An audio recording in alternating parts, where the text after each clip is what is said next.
अच्छा स्टार्ट कर दिया मैंने। 10% वाला क्या करेगा? 10% वाला वही पॉइंट था जो कल बता रहा था। इस सही हो गया। था प्रमोटर की होल्डिंग अगर 20% से नहीं होती तो 10% तक का वो 10% तक तो होनी चाहिए और बाकी का जो 10% बचा वो आपका QIPs या उससे हो सकता है। यही है। वहाँ पे लिख देना if 20% is not bought in by the promoter, जो था ना प्रमोटर कंट्रीब्यूशन में 10% जो हमने लिखा था 20 सॉरी 20 कंट्रीब्यूशन है, उसमें लिखा था कि 20 अगर नहीं हो तो क्या है, उसमें था कि अगर 20 नहीं हो तो 10% भी हो सकता है, ऐसा था। पेज नंबर निकाल लो, प्रमोटर्स कंट्रीब्यूशन वाला। If 20% is not bought in by the promoters, ये हो नहीं गया था। स्क्रू गिरा हो तेरे चल पासवर्ड करना पड़ जाएगा बाद में। नहीं तुमने मुझे लिखवाना था, एक टॉपिक रहता था पता है, मार्क करवाया था। इन केस ऑफ IPO वाले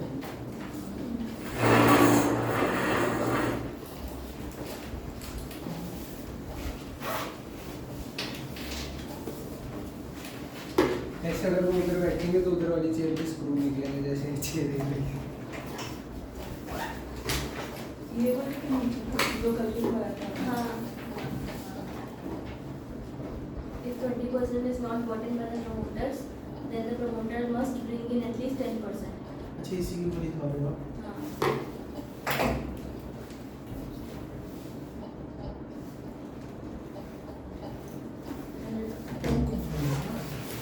Must bring in at least 10%. And the balance bought in by institution. मैं 20 तो अपने को चाहिए ही चाहिए, तो इसलिए अगर इन्होंने क्या तो balance bought in by institutions और institutions के नाम तुम्हारे पैराग्राफ में लिखे होंगे, देखो ICDR है, ये वाले सारे लिखे होंगे।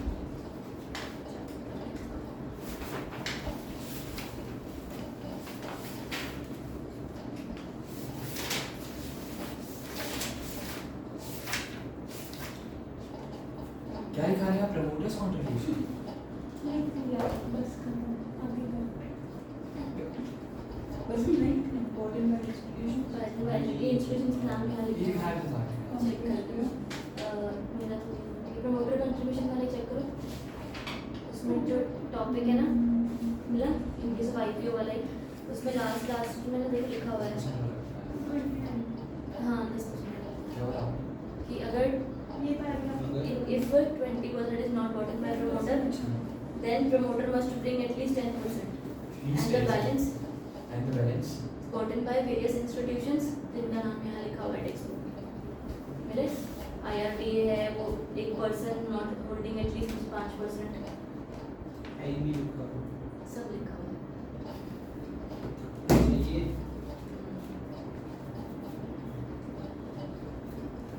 मिला?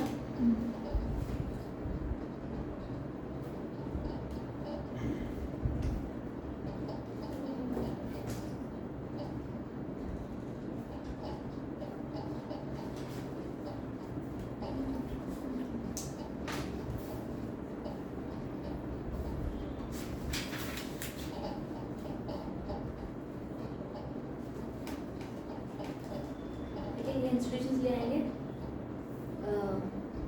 उसके आगे लिखना forming part of promoter group.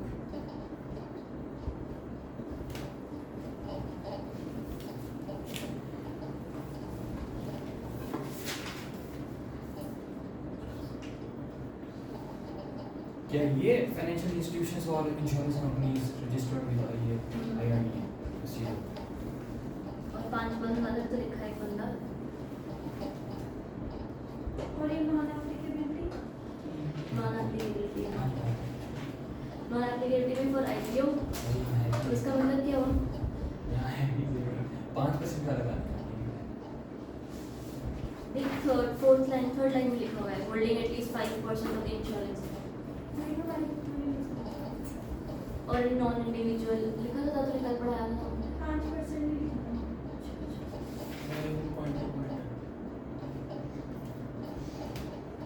अधिक जानकारी के लिए आपकी पसंद नॉन एप्लीकेबिलिटी में फॉर IPO में मतलब the requirement of minimum promoter contribution shall not apply in case an issuer does not have any identifiable promoter.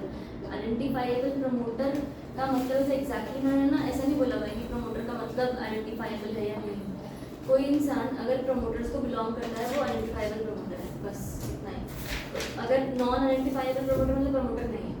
तो मैंने यहाँ पर यही बोला हुआ था कि ऊपर जो भी बंदा बिलोंग करे without being identified as promoter, तो नॉन प्रमोटर ग्रुप में बिलोंग करते थे। तो उन्होंने बोला IPO आपका नहीं ऐसा चीज minimum requirement of promoter contribution shall not apply in case issuer does not have any identifiable. अगर आपके पास प्रमोटर ही नहीं है तो फिर प्रमोटर का कंट्रीब्यूशन इतना होना चाहिए उतना होना चाहिए, उससे फर्क क्या पड़ेगा जब प्रमोटर ही नहीं है। तो दूसरा उन्होंने FPO बोला, FPO the requirement of minimum promoter contribution shall not apply in case of issuer which does not have identifiable promoter. FPO क्या होता था? ठीक है। So when the equity shares of the issuer are frequently traded on a stock exchange for a period of at least 3 years immediately preceding the reference date. When the equity shares of the issuer are frequently traded याद करो क्या होता था? जब एक साल से ज़्यादा ऐसे कुछ 12 महीने में 10% से ज़्यादा ट्रेड अगर हो रहे होंगे तो वो फ्रीक्वेंटली ट्रेड होंगे।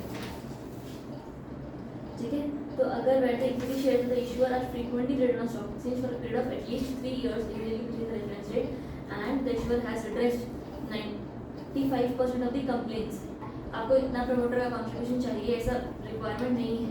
अगर आप फ्रीक्वेंटली ट्रेडेड हो, आपने 95% ऑफ द ग्रीवेंसेस एड्रेस कर रखे हैं, आप कंप्लायंट हो with the LODR regulations for a minimum of 3 years immediately preceding the reference date, और साथ ही साथ ये जो एक्सेप्शन 2.2 ऑफ बी लिखा हुआ है ना, थोड़ा लिखा In case of IPO. Yes, ma'am. ये डब्बा है ही नहीं एक्सेप्शन का, इनमें भी नहीं तेरे एग्जाम में है।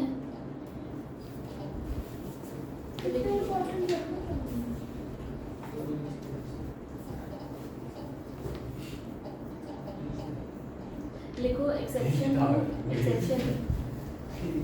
किसका एक्सेप्शन है? जो पीछे आपने पॉइंट 2 पढ़ा ना, इशूअर ने कंप्लायंस किया है LODR के साथ, इसका एक्सेप्शन है। ठीक है, इसका एक्सेप्शन है कि LODR not complied but have complied if LODR has not been complied. वो वाला नहीं कर रहे हैं बट या तो हाउएवर लिख लो जो तुम्हें सही लगता है, however have complied Exception 2.2 LODR. जो LODR इज नॉट कंप्लाइड बोला। ठीक है, या तो लिख दो ऐसे लिखो एक्सेप्शन 2.2 सीधा एक्सेप्शन भी कैसे लिखोगे ना, LODR ठीक तो has not complied however have complied comma prior to filing of, मतलब ये जो था पॉइंट, ये क्या कह रहा था कि पिछले 3 सालों में आपने कंप्लायंस किया होना चाहिए, आपने ध्यान दिया होगा। ये समझ में आ रहा था कि पिछले 3 साल का कंप्लायंस था, तो हमने बोला अगर आपने पिछले 3 साल से कंप्लाई नहीं किया है पर आपने कंप्लाई कब कर लिया, red herring prospectus, draft red herring prospectus बनाने से पहले, तो हम चला लेंगे, फिर हम मान लेंगे आपके पिछले 3 साल से कंप्लाइड था। ठीक है, but have complied prior to filing of draft RHP shall be treated as always compliant। Draft कौन सा? RHP red herring prospectus.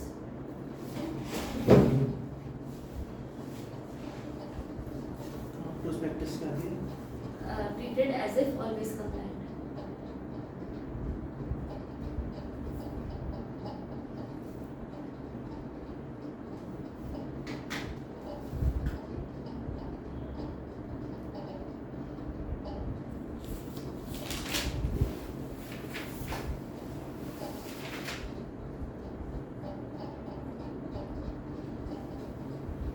हुआ?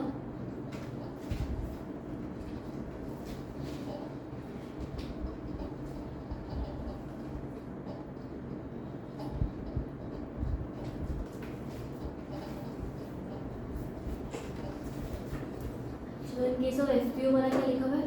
ये पढ़ा था कल ना हमने? नहीं पढ़ा था? चलो अच्छा। In case of FPO लिखा था ये promoter हो गया था सारा। नहीं, ये छोड़ दिया था ना हमने कल, आगे बढ़ा हुआ था। हाँ नहीं छोड़ा था. The promoter shall contribute in the public issue as follows. In case of FPO, तो पीछे 10% प्रमोटर का कितना बोला आपने देखा था ना, 20 बोला था और बाद में बोला कि 10 भी चलेगा, राइट. अगर 10 बाकी किसी और ने कंप्लाइड कर लिया गया है तो आईपीओ में भी यही था कि 10 अगर आपके आइडेंटिफाइड प्रमोटर नहीं है तो कंडीशन फॉलो नहीं करनी. एफपीओ में भी यही था, आइडेंटिफाइड प्रमोटर नहीं तो कंडीशन फॉलो नहीं करनी. इन केस ऑफ एफपीओ दोबारा मतलब promoter shall contribute in the public issue as follows, either to the extent of 20% और to the extent of 20% of the post issue capital. In case of composite issue, composite issue मतलब ऐसा कुछ issue जिसके अंदर आपका दो चीज़ें issue हो रही है. कंपोजिट इशू का मतलब है कंपोजिट लिख के 3 एरोज बना लो, ठीक है, छोटा छोटा ही है वो, कुछ नहीं. कंपोजिट मतलब आईपीओ प्लस ओएफएस हो सकता है या तो आईपीओ प्लस राइट्स हो सकता है या तो आईपीओ प्लस ईएसपीएस हो सकता है. इसको कंपोजिट कहते हैं और कुछ नहीं. क्या है आईपीओ प्लस ओएफएस, दूसरा है plus rights, IPO plus rights या तो आईपीओ प्लस ईएसपीएस. लिख लो तुम दोनों कहीं पर, कहीं नोटबुक में लिख ले, कुछ कर ले, ऐसे फिर रह जाएगा. इतना इम्पोर्टेंट है ये? यार लिखवा रही हूँ मैं, होगा ना.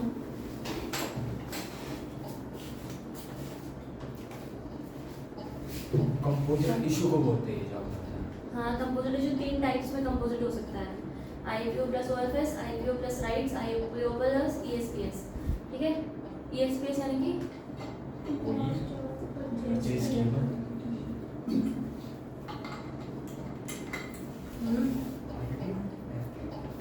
तीनों में एफपीओ प्लस ही है. आईपीओ प्लस आईपीओ तीनों में. तीनों में यहाँ तो कुछ ब्रैकेट में लिखा है एफपीओ प्लस. नहीं लिखा है ढंग से हमें. इन case of composite issue, further public offer cum rights issue either to the extent of 20% of the proposed issue size of the or to the extent of 20% of the proposed issue capital excluding the rights issue component. खचट खचट लिखा है तो composite issue में यही होता है, बस exactly 20% आपको देना है. तो आप जब कंपोजिट इशू समझाओगे ना तो composite issue can be of 3 types, ये प्लस ये प्लस ये, ये प्लस ये. रिक्वायरमेंट क्या है? 20%. should be 20%. हाँ वही minimum 20% of the post issue capital या जो भी देना है.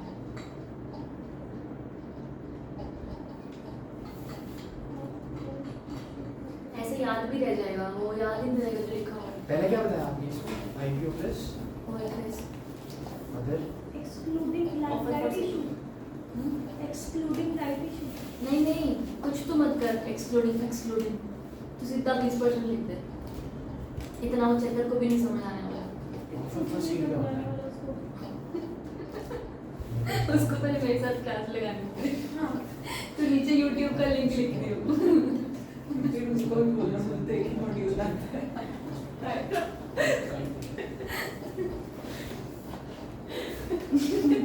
तो चेकर को भी डरा देगी.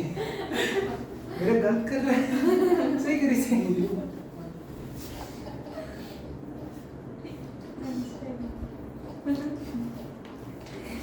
वो हो जाता है कई बार यार, बंदा समझ ही नहीं आता अचानक से क्या हो. नहीं आपको हुआ, आपने मुझे बताया भी ना तब भी नहीं समझ आया. हाँ आपकी तरह ही है. तो मेरे को लगा मैं ठीक तो कह रही.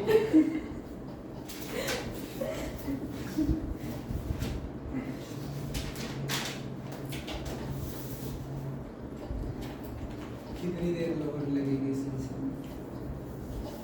एक नीचे एसआर वाला लिखा था हमारा, सुपीरियर वाला लिखा है, हमारे में भी लिखा है. लोकल रिक्वायरमेंट्स होंगे. देख यहाँ पर लॉक इन रिक्वायरमेंट तो वो है ना कि टाइम के लिए होता है. वहीं पर लिख लो ना आज नीचे कहीं पर ना जगह निकाल के कि मेन हमने यहाँ पर रिक्वायरमेंट कंट्रीब्यूशन के बारे में बात की ना.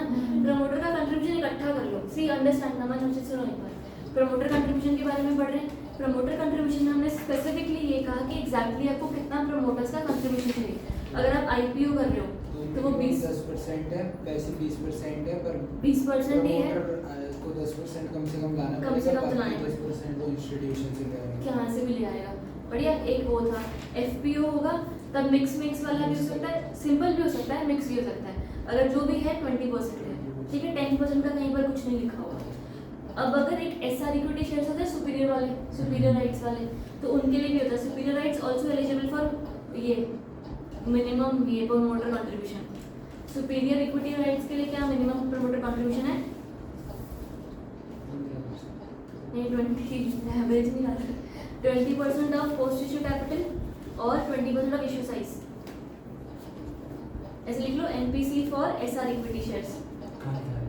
लिखा नहीं वही तो लिखना है NPC for SR equity shares and minimum promoter contribution for SR equity shares कुछ नहीं 20% ऑफ पोस्ट इश्यू और 20% of issue size.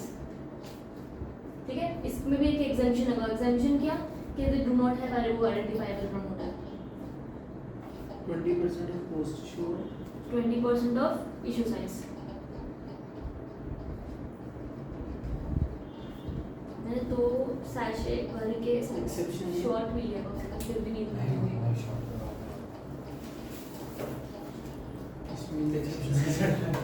Does not have सारा सोप identifiable जाएगा promoter।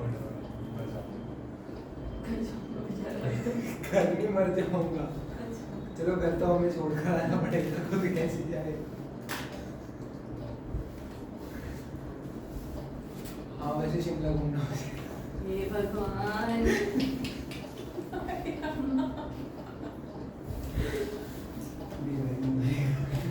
पेपर के बाद लास्ट पेपर वाले दिन क्या बात है साले करना तो कोई नहीं पेपर क्यों दूं मतलब अगर तूने मेरी उम्र देखी करी ये ड्रामा में ऐसा नहीं बोलता ना मन यार। हमारे बाप मेरे को नहीं छोड़ा था जो सीखा अच्छा बोला हम सारे पास हुए बड़ी अच्छा बोला। कोई पता नहीं लगता कब क्या सच हो जाए। Okay ma'am for equity for security sale by promoter पढ़ा था ना हमने 20% या तो और 18 महीना अगर अप टू 20 है तो अबव 20 है तो 6 महीना। अच्छा नहीं पढ़ा था तुमने। प्रमोटर्स में पहला डब्बा प्रमोटर कंट्रीब्यूशन में अप टू 20% है तो अगर प्रमोटर्स ने अप टू 20% होल्ड करके रखा है तो वैलिडिटी जो है ना लॉक इन बेच नहीं सकते 18 महीना। नीचे वाले डब्बे में था कि अगर बिलो 20% है तो नहीं सर सॉरी अब बिलो क्यों अबव ना अप टू ऊपर लिखा है अबव होगा ना अबव 20% 6 मंथ्स। एक चीज इसमें देखना कि अगर दिस इज आईपीओ दोनों में ना एक एक्स्ट्रा पॉइंट लिखा हुआ है दोनों में कि अगर ये आईपीओ एक्सक्लूडिंग ओएफएस वाला है पर ये यूज किस के लिए हो रहा है कैपिटल एक्सपेंडिचर के लिए तो अगर if used for capital expenditure तब 3 इयर्स है। ये जो आपने ऊपर एक्सेप्शन लिखवाई है जिनमें एसआर वाले में ये क्या है? Does not have identifiable promoter. वही आइडेंटिफाइड प्रमोटर जो सब में था ना एग्जेम्पशन पीछे भी हमने पढ़ा था प्रमोटर ही नहीं है। अच्छा अच्छा वही वाली लाइन सब में हमने फिर कहाँ तक करा था ये आसपास इशुएंस कंडीशन एंड प्रोसीजर उसमें भी हम हाँ वो एक वही से ही करना है। ये असबा कसबा कर लेते हाँ हैं सब तो बाहर जाके मैंने कुछ पढ़ा ही नहीं बात ही नहीं सिस्टम कर दिया चेंज सारा कुर्सियाँ उठा रहे हैं सब बाहर चले क्या राजमा चावल पिकनिक पे गए 10-15 मिनट डब्बे खोल लिए ना वो लेके ना कुरकुरे 10-15 मिनट ऊपर लेंटर पे घूम लिया लेंटर तो क्या सब इधर उधर घूम रहे हैं। असवा अंदर हो गया यहाँ हो गया ना असवा अंदर बाहर बोला लास्ट में तो आप नहीं हो गया कि बिल्कुल नहीं करा अरे तो कुछ इच्छा ही चली गई उसके बाद में अपने बड़े पर फोन बनाया 1 घंटा बैठे हाँ तो पता था इनको अभी चीनी चाहिए तो यहाँ पर कभी खाता हूँ चल असबा में अब यहाँ पर असबा एग्जैक्टली क्या है ना ज़्यादा एक्सप्लेन नहीं कर रखा है असबा को नॉट इम्पोर्टेंट मार्क करना पर हम पढ़ रहे हैं तो एक बार नहीं सिर्फ असबा होगा नॉट इम्पोर्टेंट मार्क करना ठीक है। पर टू इसके बारे में ना पूरा पूरा पहले पैराग्राफ था ऐसे लंबा चौड़ा अच्छे से पूरा एक्सप्लेन किया गया था कि इसका क्राइटेरिया क्या है रूल्स क्या है अब है नहीं तो इतना इम्पोर्टेंट नहीं है। तो पर इधर अब एक चीज़ का खाली ध्यान के रखना है कि असबा ना एक तरीके से वो है इन्होंने ना पूरा तो फुल फॉर्म लिखा कहाँ है हमको समझ नहीं आ रहा ऑथराइजेशन टू सेल्फ क्या कहीं कहीं पता होना चाहिए। Authorization to self-certified syndicate bank. हाँ। Self certified syndicate bank. तो अब ये एक तरीके से तो एक एप्लीकेशन है, ये प्रोसीजर किसका है?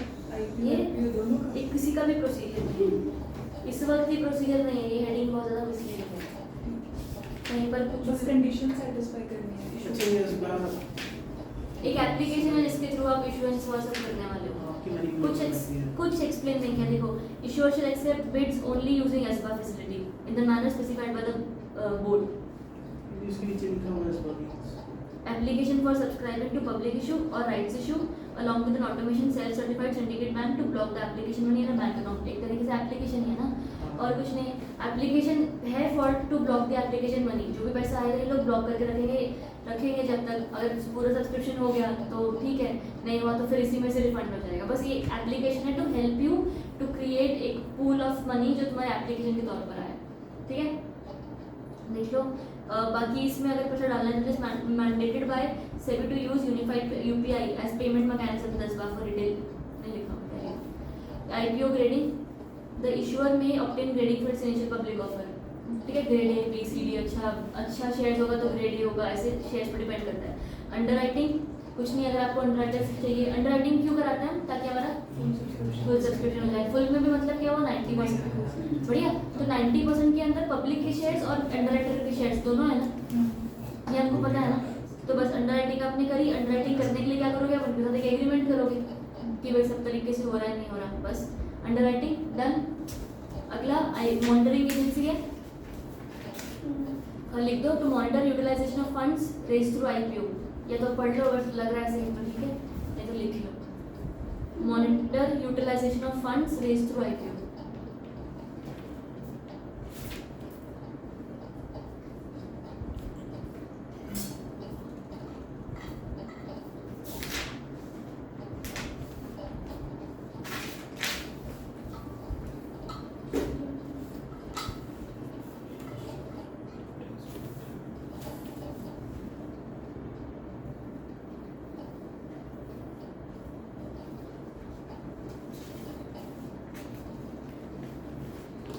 फर्स्ट टाइम तो बताएंगे पहले। कटवाएंगे कि करवाएंगे? अच्छा, मैंने हाँ भी बोल दिया तो सो गया था। करवाएंगे। प्री इशू एडवर्टाइजमेंट कुछ नहीं, रेड हेरिंग प्रोस्पेक्टस है, issuer shall after filing red herring prospectus in case advertisement करना तो मना नहीं, हां मना नहीं एडवर्टाइजमेंट। प्रोस्पेक्टस का बात कर रहे हैं लोग ना, एडवर्टाइजमेंट क्यों नहीं, क्यों मना होगा? वो उसकी वजह से प्राइवेट प्लेसमेंट वालों की मना इंड्यूस नहीं कर सकते, मतलब मैं तेरे को लोन दे रही हूँ तो मेरे शेयर्स खरीद, बता तो सकते हैं ना कि हमारा है क्या कंपनी में काम, ऐसा एडवर्टाइजमेंट कर सकते हैं। डेली न्यूज़पेपर ही कहाँ का एडवर्टाइजमेंट है, खाली उतना ही लिखने का है उसके अंदर। अगला opening of the issue with in 12 months from date of issuance of observations by the SEBI, minimum subscription 90%, सब सेम दिया हुआ है। Period of subscription IPO FPO आया तो ओपन फॉर 3 दिन एंड नॉट मोर देन 10 दिन, 3 से 10 दिन के लिए आईपीओ खुला रहता है। Minimum application value 25%। अगला पोस्ट इशू एडवर्टाइजमेंट, वो भी लास्ट में लिखा देखा हुआ नीचे से चौथी line, is release within 10 दिन from the date of completion, again सारे न्यूज़पेपरों में। या तो ये 12 months क्या किस चीज़ का ओपनिंग ऑफ इश्यूएंस का पब्लिक अब वो पहले ड्राफ्ट ऑफर सब सभी को देते हो ना अप्रूवल वाला, वो हाँ बोलेगा ऑब्जर्व करके उसके बाद 12 महीने के अंदर अंदर कर लो ना, ऐसे साल बाद उसने हाँ बोलने के साल बाद करोगे तो फिर चेंज हो जाती है कंपनी में सिचुएशन, ऐसा कुछ समझ सकते हैं। रिलीज ऑफ सब्सक्रिप्शन मनी, सब कुछ हो गया, नहीं पैसा आया तो रिफंड। बाकी बस लीड मर्चेंट बैंकर का रिस्पॉन्सिबिलिटी दिया हुआ है, फटाफट देख लो प्लीज। पढ़ा अच्छा, last release of subscription money,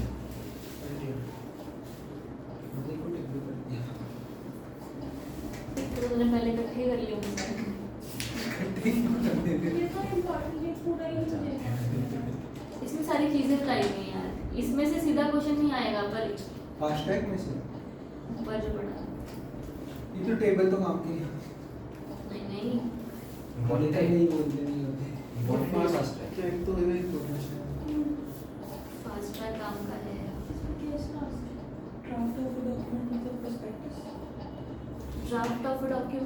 मतलब prospectus is of a document, draft of a document is with पहले सभी को देते हैं। एक एकदम इस चीज की contribution है।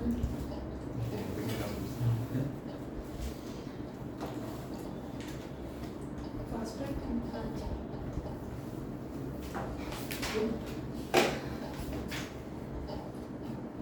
Fast track FPO must be fast track continuous का एफपीओ। हाँ जी हाँ जी।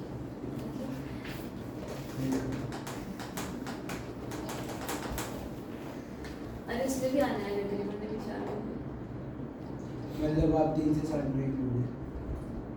ये चैप्टर खत्म करके लो ब्रेक। वो आएगी तो नया चैप्टर शुरू कर देंगे। हाँ ठीक है। ये तो हो जाएगा एक घंटे ठीक है ठीक है। 1.5 घंटे की ब्रेक मैम, थैंक यू। सो जाना था ना पहले बुला नहीं मैंने मेटालॉजी पढ़ा। सो जाना कोई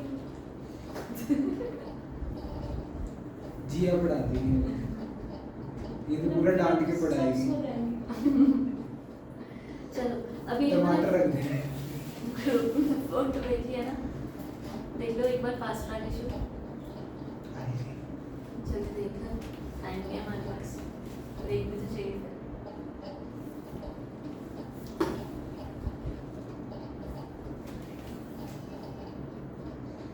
फास्ट ट्रैक इशू में ना ये प्रोसेस लिखा हुआ है, आसान है।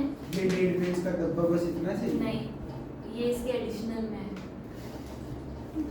Discuss decide to erase IPO. पहले तो हम लोग फास्ट ट्रैक इशू में करते क्या है, मेन आपका प्रोसीजर क्या होता है। पहले आप देखते हो कि आईपीओ आपको रेज करना है, आप मर्चेंट बैंकर अपॉइंट करते हो, फिर आप सेलेक्ट करते हो कि कौन से इंटरमीडिएट्स को मुझे और अपॉइंट करना है अपना सारा काम करने के लिए, right. Then you have in principle approval. उसके बेसिस पर वैल्यूएशंस आती हैं सारी की सारी कि मेरे शेयर्स की क्या वैल्यू होगी, कंपनी की क्या वैल्यू होगी, क्या बिडिंग लगना है या फिक्स्ड प्राइस होगा या जो भी होगा। Then you prepare a draft RHP, red herring prospectus if bidding. RHP नहीं, मैं तो ये देख रहा हूँ इसमें जैसे चाहिए। सॉरी यार मतलब काम की चीज में तो तुम्हें वो है नहीं ना। फाइलिंग विद डांटा सेबी, मैम इसको इसी ने कहा था ना। ये सही है, तुमने बता दिया। ये तो भाई पर कंटेंट तो पढ़ लो। Filing with SEBI through stock exchange, फिर अप्रूवल आया, उसके बाद यू हैव आरएचपी, यानी कि आपने ड्राफ्ट अप्रूव करवाया, आपने प्रिपेयर किया, सेबी को दिया, स्टॉक एक्सचेंज के थ्रू अप्रूवल आ गया, आपने तो रेड हेरिंग प्रोस्पेक्टस स्पेसिफिक बना दिया। Next you have opening of issue of subscription, then you have subscription done, वो तो टाइम के लिए होता है। फिर क्लोजर, ये जो पूरा प्रोसेस है ना, इसी प्रोसेस को ये लोग शॉर्ट करने की कोशिश करते हैं। तो ये जो मैंने लिखा है ये बेसिक लिखा है कि तुम्हारा अगर कहीं पर भी कोई आंसर आता है तो ये प्रोसेस फॉलो कर लेना, आसान हो जाएगा लिखने में भी। और कोई तरीका नहीं समझ में आता कि फास्ट ट्रैक प्रोसेस, ये फास्ट ट्रैक नहीं है, मतलब ये एडिशनल में है। ये फास्ट ट्रैक में तुम्हें बोला जाएगा कि देख जो मेन जो जहाँ पर टाइम लगता है, ठीक है, वो सारा के सारे प्रॉब्लम्स आने थे जब अप्रूवल्स करवाने होते हैं ना, तब सबसे ज़्यादा टाइम लगता है। तो फिर भी गवर्नमेंट जल्दी अप्रूवल्स करती है, पहले तो साल लग जाता था खाली प्रोस्पेक्टस हाँ बोलने में, ठीक है। तो आपका सब्सक्रिप्शन क्लोज हुआ, सारा पैसा आ गया, अलॉटमेंट कर दिया आपने। अलॉटमेंट के बाद अगर नहीं आया पैसा तो रिफंड करोगे, या तो फिर फाइनल आपका लिस्टिंग हो जाएगा, clarity at the stock exchange, and then you have trading. बढ़िया, तो ये आपका बेसिक प्रोसेस हुआ कि how does that happen. Fast track में उन्होंने स्पेसिफिकली यहाँ पर देखो क्या बोला हुआ है कि फास्ट ट्रैक वही कंपनीज कर सकती है। पहले तो ये ध्यान रखो जिनका 3 साल से लिस्टेड हो, फटाफट पहले से ये लिख लो, एलिजिबिलिटी है ना वहीं पर लिख लो। An issuer company need not file the draft of a document with SEBI observations from SEBI if it satisfies the following conditions for making further public offer through fast track route. तो मतलब अगर आपको ये कंडीशंस फुलफिल करनी पड़ेगी, अगर आप नहीं करते हो तो आपके लिए फास्ट ट्रैक नहीं है, ठीक है। तो मेन तुम्हारा एक सबसे पहला काम ये लिस्टिंग का कि भाई equity shares have been listed on the stock exchange for a period of at least 3 years immediately previous the reference date. बढ़िया, अगला डीमैट फॉर्म में हुआ, सेट है, कोई प्रॉब्लम नहीं है। नेक्स्ट मार्केट कैपिटलाइजेशन, कितने की average market capitalization of public share holding of the issuer at least 1000 crore in case of public. Market capitalization क्या होती है अर्षित? मार्केट क्या कितना मतलब कितने शेयर्स मार्केट में मार्केट से उठाया मार्केट शेयर्स शेयर्स के है मतलब कि मतलब कितने हैं number of shares into current market price. अच्छा ये फॉर्मूला अगर मतलब भी समझ आ जाता तो भी चलता। पता है कोई स्पेलिंग। ये लस्सी अरे मतलब कि प्रेजेंट है मार्केट में। अच्छा हाँ ठीक है, मार्केट में कितना प्रेजेंट है। बेशक सोल्ड बिके हैं कि नहीं वैसे बोल रहा हूँ टोटल। हाँ ठीक है। अगला trading turnover, annualised trading turnover of the equity shares of the issuer during the 6 calendar months immediately preceding. इसको बहुत इन्होंने गंदा लिखा हुआ है, मैं बोल रही हूँ लिख लो फटाफट से। Annual trading turnover during the past 6 months, annual trading turnover during the past 6 महीने हैज बीन एटलीस्ट 2%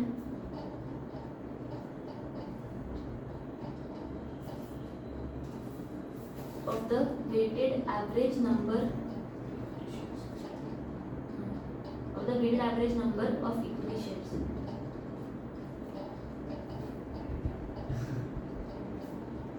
अब एनुअल ट्रेडिंग टर्नओवर का क्या मतलब होता है, लिखिए सबने। एनुअल ट्रेडिंग टर्नओवर का क्या मतलब होता है कि आपका the total amount of share जो आपके मार्केट में ट्रेड हो रहे हैं, ठीक है, उसको आप जब मल्टीप्लाई करते हो आपको एनुअल ट्रेडिंग टर्नओवर आ जाता है, क्योंकि आपके पूरे शेयर साल में कितना और किस हद तक ट्रेड हुए हैं। यहाँ तक समझ में आया। ये होता एनुअल है, नाम देखो, ये होता एनुअल है, पर आपको डेटा 6 महीने का लेना है। तभी उन्होंने 6 मंथ्स का एनुअल ट्रेडिंग टर्नओवर लो, पहले से उन्होंने ये बोला, उसके बाद बोला बट अब ध्यान क्या रखना कि वेटेड एवरेज लेना है। अभी एनुअल ट्रेडिंग टर्नओवर का जो आएगा आंसर उसका वेटेड एवरेज का 2%, ठीक है। तो अब annual trading turnover weighted average से आता है। वेटेड एवरेज क्या होता है, number of shares into price upon total shares, पर वो याद करने की जरूरत नहीं, प्रैक्टिकल आएगा नहीं उसका। फिर 2%, तो सिर्फ तुम ये रट्टा मार लो और कुछ नहीं कर सकते, ठीक है। ड्यूरिंग द पास्ट 6 महीना has been 2% of the average weighted average of number of equity shares. बढ़िया, क्लैरिटी।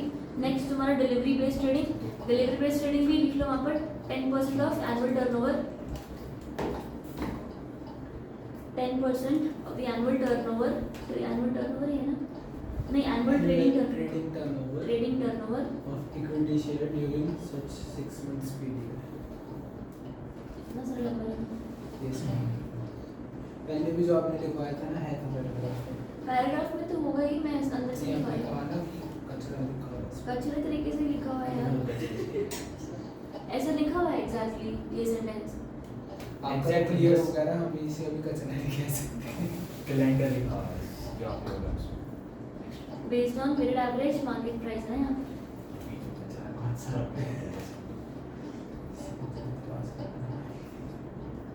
यहाँ तक ठीक है, लिखा।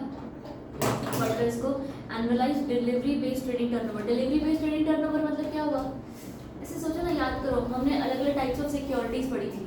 जब अलग अलग टाइप्स ऑफ सिक्योरिटीज पढ़ी उसमें हमारा एफएनओ होता है, फ्यूचर्स ऑप्शंस होता है, असल में कुछ जाता नहीं है, किसी को मिलता नहीं है, तो मतलब वो डिलीवरी बेस्ड नहीं हुआ। डिलीवरी बेस्ड में कुछ जाना चाहिए, कुछ पहुंचना चाहिए, वो ही डिलीवरी बेस्ड टर्नओवर है कि कंपनी का डेरिवेटिव्स नहीं, कंपनी के फ्यूचर नहीं, कंपनी के इक्विटी। अगर स्पेसिफिक इक्विटी का क्या ट्रेडिंग टर्नओवर है हम वो बता रहे हैं। ऊपर हमने ट्रेडिंग टर्नओवर देखा, फिर भले आप जिसमें भी डील कर रहे हो हमें फर्क नहीं पड़ता। दूसरा हमारा ट्रेडिंग टर्नओवर, डिलीवरी टर्नओवर कितना है। तो ये कंप्लायंसेस हैं कि आपका ये 10% है, ये 20% है, ये 2% है, तो ही हम आपको फास्ट ट्रैक में जाने देंगे। आप जैसे नाम वाले बंदे हो, आप कंप्लायंसेस करते हो, आप लिस्टेड हो 3 साल से, तो आपका एक ट्रैक रिकॉर्ड हमारे पास होगा। हम फास्ट ट्रैक करने दे रहे हैं ना, बहुत सारे लोगों का पैसा जुड़ा हुआ है आपकी कंपनी के साथ, तो हम बिना कंप्लायंसेस के नहीं करने देते। सो इसलिए बस इन चीज़ों का ध्यान रखा हुआ है, ठीक है। अगला कंप्लायंस विद सेबी या रेगुलेशन से तुम ठोक लोगे अपने आप, कुछ भी बस कंप्लायंट है ब्ला वो ध्यान रखते हैं। इन्वेस्टर कंप्लेंट वो 95% रिट्रेस्ट, ये सेम पॉइंट पीछे भी आ रखी है बहुत बड़ा। 95 होगा सब जगह पर।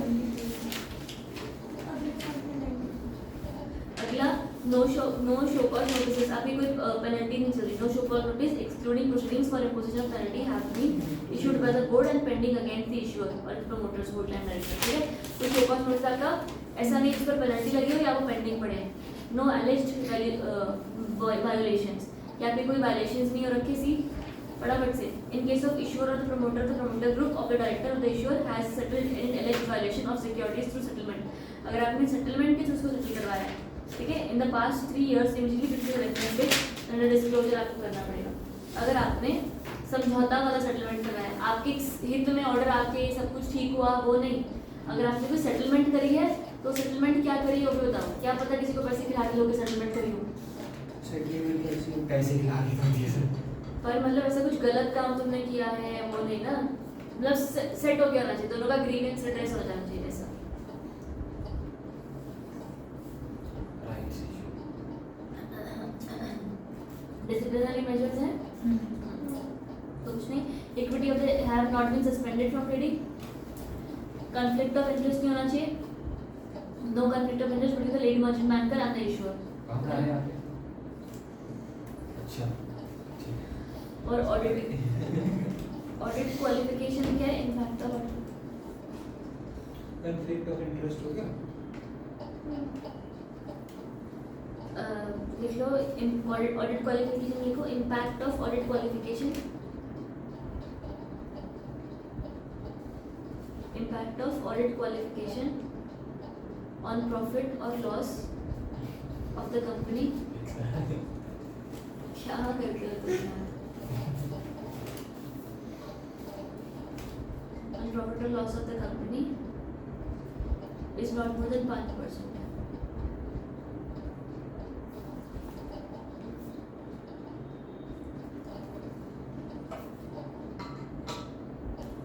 लिखा, समझ में आया? इसका मतलब क्या होगा तुमको याद है, हमने ना शायद कभी सकंडला में कहीं पर पढ़ा होगा कि क्वालिफिकेशंस का मतलब सिर्फ क्वालिफिकेशन डिग्री वाला नहीं होता, क्वालिफिकेशन वो भी होता है, एक रेस्ट्रिक्शंस या कुछ गलतियां हैं आपकी, क्वालिफिकेशंस इन द इशू, हमने कुछ गलतियां निकाल देते तब हम मान लो 5% था ना इम्पैक्ट ऑफ ऑडिट क्वालिफिकेशन का क्या मतलब हुआ, ऑडिट क्वालिफिकेशन का मतलब ये हुआ कि मान लो तुमने अपने बुक्स ऑफ अकाउंट्स मेंटेन किए, तुमने ऑडिटर बुलाया, उसने भी बुक्स ऑफ अकाउंट्स मेंटेन किए, उसका नंबर और तुम्हारे नंबर में 5% ज़्यादा का फर्क नहीं आता। और इन समझ में आया?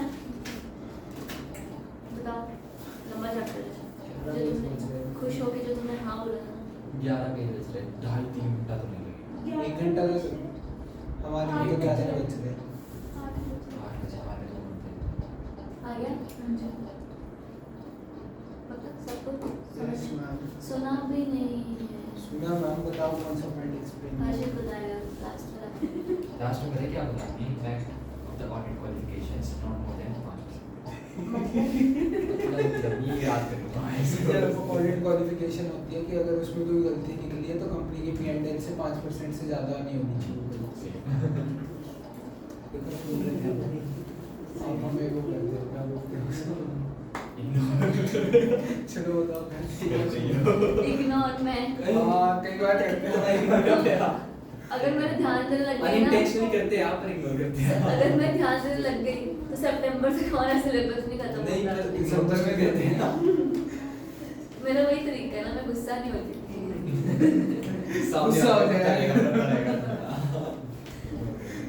अरे उस दिन मैम वो दिखा रहे थे कि जो ऐसी ऑन करके वाली वीडियो, मैं क्या मैम कुछ रिप्लाई तो कर देते, बंदे को लगता कि भी गुस्सा मार के कहते मैंने करा तो था, खोल के देखो कुछ नहीं।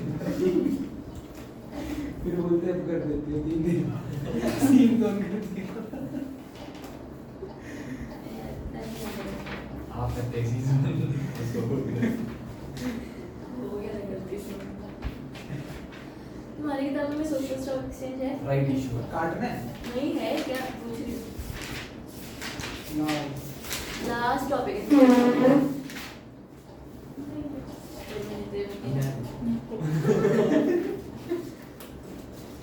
नो बोल देते।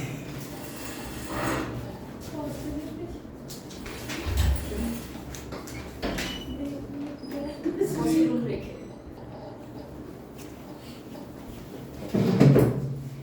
राइट्स इशू डब्बा पढ़ लो इसका। Means an offer of specified securities by listed issuer to the shareholders of the issuer as on the record date fixed for the said purpose। Rights issue क्या होते हैं? जो रेशियोज में मिलते हैं। जो रेशियोज रेशियो मिलते किसको मिलते हैं? एग्जिस्टिंग शेयरहोल्डर्स न्यू लोगों को नहीं देते ना, बस बस वही लिखा हुआ है तुम्हारे ये पैराग्राफ मार्क करना ना, फर्स्ट वाला आगे आ जाओ। एंटिटी इज नॉट एलिजिबल, बहुत सारा है, देखो डी बार डिफॉल्ट ऐसे पहले से मार्क कर लिया। एक्सेप्शन रहने दो, इसका जरूरत नहीं है। जनरल कंडीशंस भी सेम है सारी की। अच्छा एक चीज़ ना मार्क करना, शायद कल ना प्रॉब्लम हुई होगी एक। देखो इन प्रिंसिपल अप्रूवल 75% क्या था, वेरीफाइबल मीन से आपने अरेंज कर रखा है। मैंने आपको समझाया था पूरा कि यहाँ से तो आ रहा है ठीक है, जो बाकी का पैसा बचा पैसा है। आईपीओ से मान लो अगर तुम्हें इकट्ठा 800 करना है, आईपीओ से 500 आ रहा है तो बचा कितना 300, और वो 300 कहाँ से आएगा ये नहीं पता। वो 300 का भी 75% कहाँ से आएगा ये पता होना चाहिए। यही बताया था यहाँ तक, ठीक है। तो एक तुम्हारा ये, उसके बाद सेकंड वाला पॉइंट, सेकंड पॉइंट के अंदर मैंने बोला वहाँ पर भी सेकंड पॉइंट था, उन्होंने तो रहने दो ये वाला, याद है यहाँ पर भी रहती है। पर हाँ हाँ, पर यहाँ पर सिर्फ इतना ध्यान रखना, जो 2A वाला पॉइंट है ना वहाँ पर लिख लो जो पॉइंट नंबर A है, 2A वाला, sorry first point general corporate purpose. ऊपर क्या लिखा हुआ है वही इकट्ठे में पॉइंट्स को कोलैबोरेट करने की बात करें कि जनरल कॉर्पोरेट पर्पस कल्ला अगर देखा तो 25%, एक्विजिशन कल्ला देखा तो 25%, दोनों इकट्ठे देंगे तो 35%। 2A वाला पॉइंट ऐसा ही होगा, हाँ हाँ ऐसा ही होगा, वही है, वही है। Okay ma'am. दोनों का इकट्ठा 25% और कल्ला कल्ला 35, सॉरी सॉरी उल्टा उल्टा इधर वो बताएंगे ना, जो आईपीओ 500 ही आया, जो बचा 300 है, उसका 75% कहाँ से आएगा? यही वो बता जहाँ मर्जी से लेकर आए, पर पता होना चाहिए। उसने बोला, उसने बोला कि हाँ अगर तुम्हें बताना चाहिए कि कहाँ से नहीं, हमें नहीं पता होगा, उसको पता होना चाहिए कि वो कहाँ से ला रहा है, तो ही हम उसको आईपीओ रेस करने देंगे, नहीं तो देखो तो पता ही होता है। कंफर्मेशन होनी चाहिए, मतलब अगले की। हाँ, क्योंकि देख हमने पैसा दिया आईपीओ का और वो बाकी पैसा इकट्ठा ही ना कर पाए तो सारा वापस देना वेस्ट हो जाएगा ना, इसलिए आपको अलाउ ही नहीं करेंगे। नेक्स्ट अंडरराइटर्स वगैरह हो जाते हैं। हाँ अंडरराइटर्स वगैरह, अंडरराइटर्स तो सब्सक्रिप्शन है ना, वो तो आईपीओ रेस करने के लिए। आईपीओ यहाँ पर रेज ही नहीं करने देंगे अगर तेरा बाकी, तू मान ले 1000 करोड़ का कोई प्रोजेक्ट है जिसमें तू 800 तो आईपीओ रेस कर रहा है, हम पैसे दे रहे हैं, बाकी का 300 करोड़ अभी भी तुझे पता नहीं कहाँ से लाएगा। 200 नहीं मैं आईपीओ की बात कर रहा हूँ, आईपीओ की बात नहीं कर रहा कि आईपीओ 800 लाना था, हाँ 500 ही हुआ। नहीं वो नहीं total कहा। वो अलग बात है, अलग नहीं कर रहे थे, मैं आपको बोला था मेरा वाला टोटल एग्जांपल है, उससे अलग बात है। हाँ उससे अलग बात करें। अगला पेज। हाँ हाँ होते रहेगा। अगला थर्ड पॉइंट क्या बोला है, विलफुल डिफॉल्टर नहीं होना चाहिए, और वही एसआर इक्विटी शेयर्स है, SR share holder shall not renounce the rights and SR वालों को तो रिनाउंस करने को अलाउड नहीं होता कि आप किसी और को रिनाउंसिएशन, राइट्स की रिनाउंसिएशन याद करो। हाँ, और अगर आपको एसआर इक्विटी शेयर्स मिले तो राइट्स में भी एसआर ही मिलेगा, ठीक है। तो ये अच्छी बात नहीं है ना, मतलब अच्छी बात है ना उनके लिए, राइट में बेस वाली में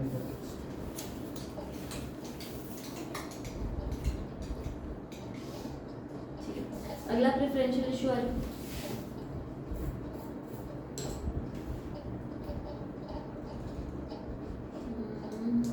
कुछ कटवाना नहीं आपने। एक ना चीज़ और तो ध्यान, एक चीज़ और ध्यान देना, जो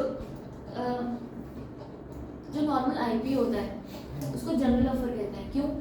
क्योंकि सबको दिया जाता है, भले आप वो कंपनी का बंदा है नहीं है, बाहर का बंदा है, कौन सा बंदा है हमें नहीं पता, सबके लिए आईपी होता है, सबके लिए एफपी होता है, पर राइट्स बोनस ये सब तो सबके लिए नहीं होता ना, तो एग्जिस्टिंग के लिए होता है, तो इसको जनरल ऑफर नहीं कहते, ठीक है।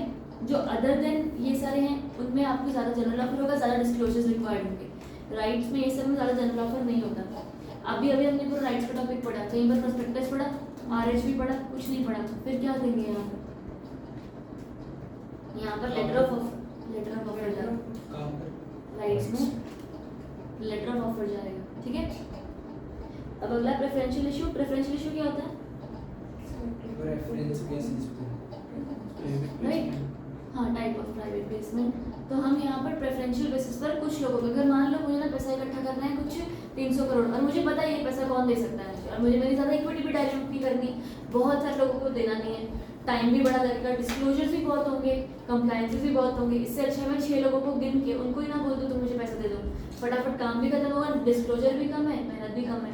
तो प्रेफरेंशियल इशू वैसे भी होता है। means an issue of specified securities by listed issuer to any selected person or group of persons on a private placement basis in accordance with this chapter and does not include an offer of specified securities made through employee stock option scheme. ठीक है, preferential issue में employees नहीं आते, वो ये सब कुछ नहीं आता. अगला, issuers ineligible to make preferential, इसका अच्छे से केस लॉ भी आ सकता है ना, कि कंपनी ने प्रेफरेंशियल बेसिस पर एम्प्लॉयज को शेयर्स दिए, क्या वो प्रेफरेंशियल इशू है, तुम्हें कंफ्यूज कर दिया जाएगा, पर वो नहीं है, वो एम्प्लॉय स्टॉक ऑप्शन है, वो एम्प्लॉयज का है. ठीक है. अगला इन्होंने बोला issuers ineligible to make a preferential issue. आप लोग इनको कंडीशंस क्या है, shall not be by economic fugitive economic offender he has any outstanding dues to SEBI stock exchange or default, कुछ बचा हुआ पैसा देने को. However, the same shall not be applicable in case where such outstanding dues are the subject matter of pending appeal. Outstanding dues है, आपको बोला आप पे करो, पर आपने उसकी आउटस्टैंडिंग इसलिए है क्योंकि आपने अपील कर रखी कि मुझे भरना ही नहीं. राइट. जो तुम्हारा सी पॉइंट है, सी पॉइंट में फर्स्ट पैराग्राफ कितना लंबा है, 2011 टू सच प्रेफरेंशियल अलॉटमेंट से लिखा हुआ 3 पैराग्राफ. तो फर्स्ट वो वाला पैराग्राफ कट कर दो. जो सेकंड पैराग्राफ है ना उसको मार्क कर दो. एक्सप्लेनेशन वाला. प्रेफरेंशियल अलॉटमेंट में इसका मतलब क्या होगा, देखो, person belonging to promoter group has sold transferred their equity shares in the issuer during the 90 trading days preceding the relevant date. The promoter and the promoter group shall be eligible for allotment. मतलब क्या हुआ कि मान लो मैं जिस इंसान को preferential allotment कर रही हूँ उसने बस 90 दिन पहले ही मेरे शेयर्स बेचे थे, तो अब मैंने अगर उसको प्रेफरेंशियल अलॉटमेंट दे दी फिर तो ये दोबारा बेच देगा, इसलिए हम बोलते थे इसको मत. सेंस बनी. बस इतना मार्क कर दो, उसके अगला वाला पैराग्राफ भी कट कर दो, मतलब ये बीच का उस पैराग्राफ, ये बाकी ऊपर नीचे में सेम है. कंडीशन भी आता नहीं, ये डी वाला मार्क कर, डी है ना पॉइंट तुम्हारा, मार्क कर लो.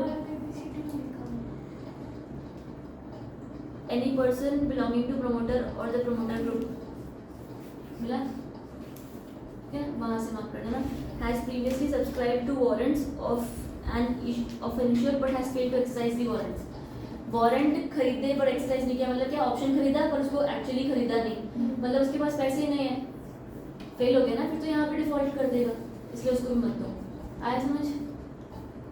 बताओ जल्दी.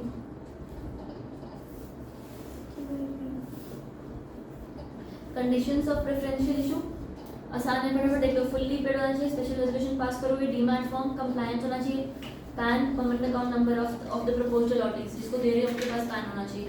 Application for in principle approval किया, बड़ा बताओ, कुछ डाउट कहीं पर भी, आसान है नहीं वाले पॉइंट्स तो. ठीक है. नेक्स्ट QIB कौन,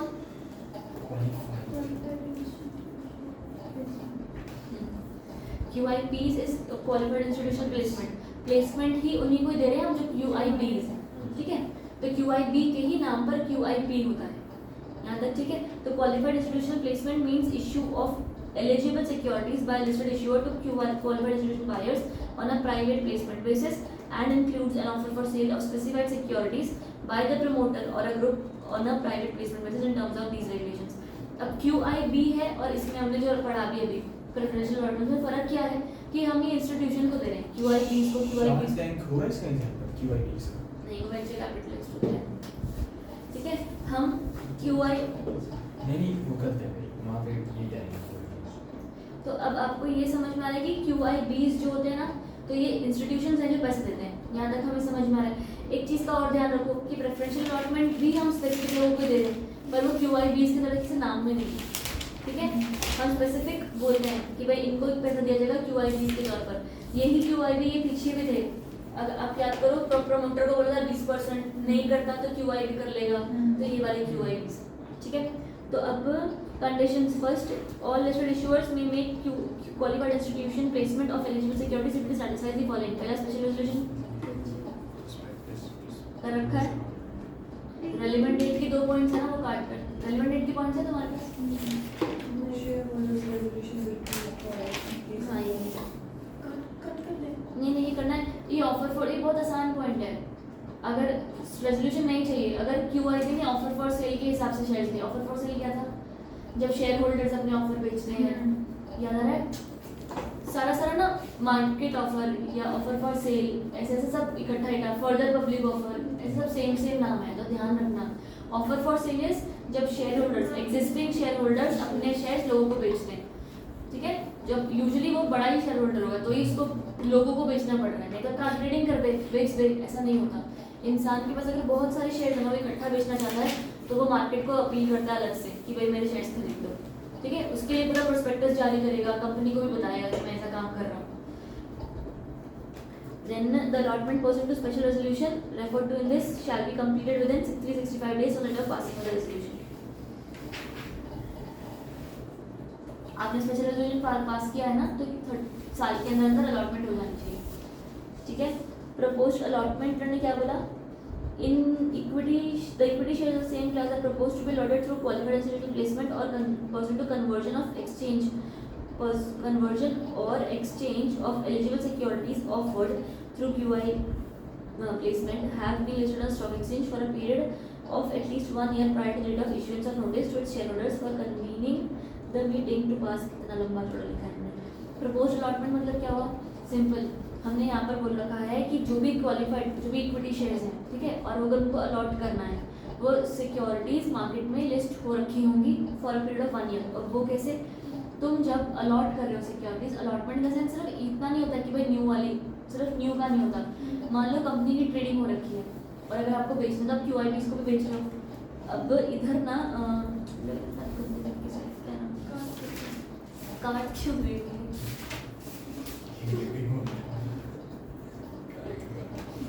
the equity shares of the same class which are proposed to be allotted through qualified institutional placement or pursuant to conversion and exchange of eligible securities offered to have been listed on stock exchange for a period of 1 year prior to date of issuance of notice to shareholders for convening the meeting to pass the resolution। हाँ ठीक है यार, पहले से 1 साल पहले से listed है, बस जो भी आपकी QIPs है ना जिनको आपको अलॉट करना है वो 1 साल पहले से लिस्टेड है, ठीक है, लिस्टेड प्रायर टू 1 ईयर। और अगला provided that per issue or being a transferring company is in a scheme of compromise amalgamation arrangement। मतलब क्या हुआ कि अगर आपके शेयर्स हैं अमेलगमेशन अरेंजमेंट तक ब्रैकेट क्लोज करना, अच्छे से जाओगे नहीं तो 2 लाइन खाली। ये प्रपोज वाला पूरा पढ़ा दिया आपने? कहाँ तक करना सेकंड पैराग्राफ? प्रपोज का सेकंड पैराग्राफ पढ़ा रही हूँ, फर्स्ट 2 लाइंस नोट करिए। Provided that where issuer being a transferring company in a scheme of compromise arrangement and amalgamation bracket close। Propose allotment है क्या चीज? न्यू अलॉटमेंट कर रहे हैं हम, और इसके अंदर अगर बोला कि अगर अलॉट कर रहे हो तो शेयर्स लिस्ट हो रखे होने चाहिए मार्केट में ऑलरेडी, वो टोकन्स जो है। तीनों पॉइंट्स में यही बता रखा है। हाँ, फर्स्ट उन्होंने बोला कि 1 साल से पहले लिस्ट होना चाहिए प्रपोज। दूसरे पॉइंट उन्होंने ये बोला कि अगर मान लो मर्जर अमालगमेशन है, ठीक है, तो बात तो ठीक है तुम्हारी मर्जर अमालगमेशन है, पर इन दैट केस एक चीज़ का तुम्हें ध्यान रखना पड़ेगा कि जो मर्जर अमालगमेशन है वो कंपनी न्यू आईडी हुई होगी ना, पर उसके पहले वाली कंपनी जो मर्ज हुई है वो तो पुरानी है, तो हम बोलेंगे तो भी चलेगा। अगर वो कंपनी 1 साल पहले से तो भी चल जाएगा। पॉइंट समझ में आ रहा है? यस जो भी QIP की तरफ से अलॉटमेंट हो रही है, आपकी कंपनी 1 साल पहले से लिस्टेड हो। दूसरा में अगर आप मर्जर अमालगमेशन से कंपनी बना रहे हो तो अनमर्ज वाली पुरानी वाली कंपनी 1 साल से लिस्टेड हो, और इश्यूअर शैल बी एलिजिबल वही fugitive economic offender and eligible security pass through QIP shall be listed on the recognized stock exchange. और 2 QIPs के बीच में 2 हफ्ते का गैप होगा। लास्ट पॉइंट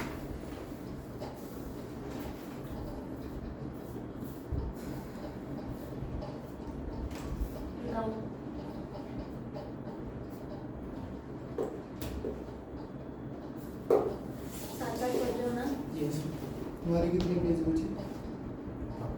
4 अरे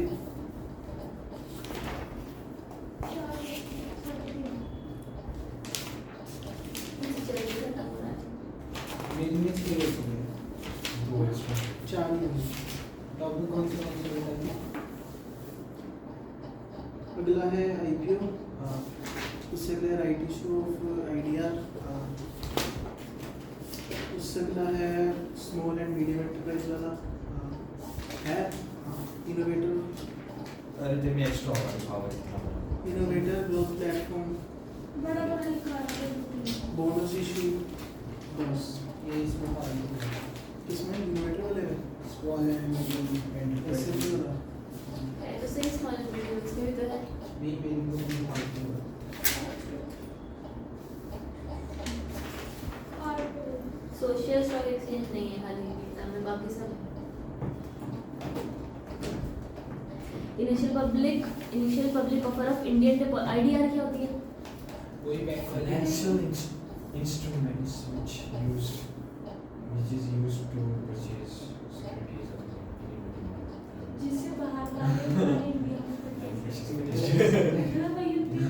Yeah. आपने ये चीज़ कराया, मुझे समझ गया। मैंने कराया था, समझ गया। बाद में आया था। हमारा बुक्स भी सवाल पूछ दिया है जो आपने आइडिया बनाया तो समझ नहीं आ रहा था। नहीं, ये वही है ना जो मुझे समझ नहीं आया था। कैसे बोला मैंने?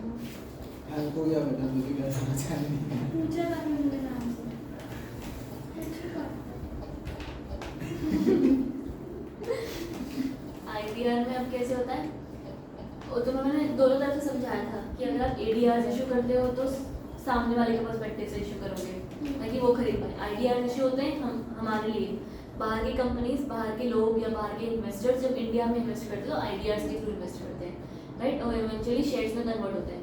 तो हमने बोला initial public offer of IDR कर सकते हैं, कोई प्रॉब्लम नहीं है, पर ये शेयर्स नहीं है ना अभी भी, ये आईडीआर्स हैं। तभी भी खाली इसकी एलिजिबिलिटी कंडीशन देख लो। क्या क्या है? Issuing companies listed in its home country for at least 3 immediately preceding years. ठीक, किसकी बात कर रहे हैं? कंपनी को इशू करनी है। कौन सी company? Foreign company. Foreign company की बात कर रहे हैं, पर वो समझ में आ रहा है क्योंकि हम आईडीआर नहीं इशू करेंगे, हम तो एडीआर जीडीआर इशू करते हैं ना। जब आपको यहाँ पर शेयर्स खरीदने हैं तो आप आईडीआर इशू करोगे, ठीक है। IDR is a mode of purchasing the shares of a company. ADR GDR is a mode of purchasing the shares of company. Nobody outside India can buy the shares of our company. तो हम उनको क्या देते हैं, अच्छा तुम shares नहीं खरीद सकते, तुम्हारे पास इंडियन करेंसी नहीं है, ये लो एडीआर, ये लो जीडीआर, ये खरीद लो। इसकी वैल्यू वही है जो हमारे शेयर की वैल्यू होगी, ठीक है। यहाँ तक समझ में आया। सबसे सिमिलरली उल्टा कि हम बाहर की शेयर्स नहीं खरीद सकते तो हमने हमको आईडीआर दे दिया, ये लो आईडीआर, तुम आईडीआर में पैसे डाल दो, राइट। तो यहाँ पर जो कंपनी बाहर आईडीआर इशू करती है वो लिस्टेड ऑफ। दूसरा, not prohibited by regulatory body, track record of compliance और प्रमोटर डायरेक्टर फ्यूजिटिव नहीं है। सिंपल है। कोई इंडियन फॉरेनर इंडियन कंपनी में इन्वेस्ट कर रहा है तो वो एडीआर इशू करेगा। आई ना, जब- एग्जांपल क्या दिया था? यही बोला मैंने। मैंने बाहर का बोला था जो तो ही बोल रहा हूँ उसने उल्टा बोला था उल्टा बोला ना? नहीं, यस मैम। रिकॉर्डिंग हो रही है। अरे अगर हाँ सर, क्या आप समझ मेरी गए? बात सुनो, अगर आपने बाहर के शेयर्स खरीदने हैं और आपके पास डॉलर नहीं है तब एडीआर इशू तो वो आपको क्या इशू करेंगे? एडीआर मैंने शेयर्स बाहर खरीदने हैं ना, if I want to purchase तो if I want to purchase off outside India तो वो लोग मुझे आईडीआर देंगे। वो लोग आपको आईडीआर देंगे। हाँ। और अगर बाहर वाले ने किसी ने हमारे यहाँ आपकी कंपनी, जैसे अगर आपकी कंपनी के शेयर खरीदने हैं तो तो उसको अभी क्या वही इशू तो बात कर रहा है। नहीं, बाहर आउट ऑफ इंडिया में हाँ। अगर भी किसी फॉरेनर को इंडियन कंपनी का खरीदना है मैं ऐसे बताऊंगा, मैं फॉरेनर आदमी हाँ। आप कंपनी मैंने शेयर, मेरे को शेयर्स लिए आपकी कंपनी के, तो क्या आएगा? ADR GDR ADR GDR. मैं इंडियन कंपनी हूँ ना जी। और तू बाहर का बंदा है ना, तो ऊपर का। ADR GDR. हाँ ऊपर से। अरे चुप रहे यार, समझ रहा हूँ।